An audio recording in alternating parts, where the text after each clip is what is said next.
Perdoni. És que no en tinc pas de mòbil, jo. Ves quin paio més depriment. Ei, el vell del costat! T'he preguntat si ets japonesa. Sí que ho soc. Has vist un home sospitós pels voltants? Un japonès amb els cabells llargs tenyits de platejat i amb una barba de 2 dies. No. Ai, coi. Així els hem perdut? Entesos, el fil encara no s'ha trencat. Continueu. Però ella...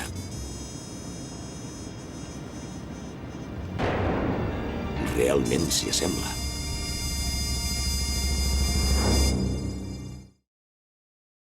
La Poma d'Or va ser l'escena on la gran actriu Sharon va obtenir un èxit enlluernador.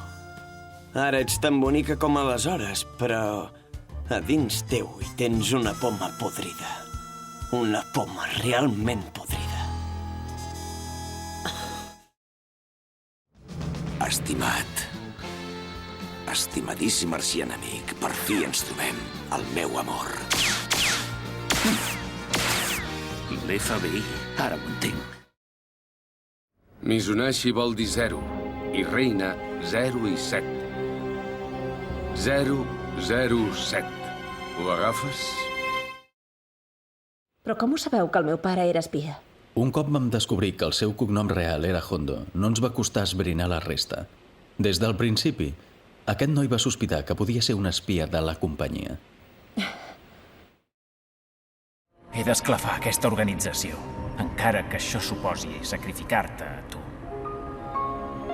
No sóc un home prou espavilat per estimar 2 dones al mateix temps.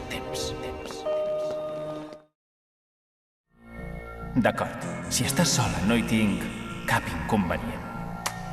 Ja estàs satisfet? No facis aquesta cara. No s'escaparà. No facis aquesta cara. Et protegiré encara que em costi la vida. Andai Moroboshi. No has canviat gens. Masumi. Sí, no tinc gaire memòria, però jo no oblido mai la cara dels meus enemics. Però deixa que et digui una cosa.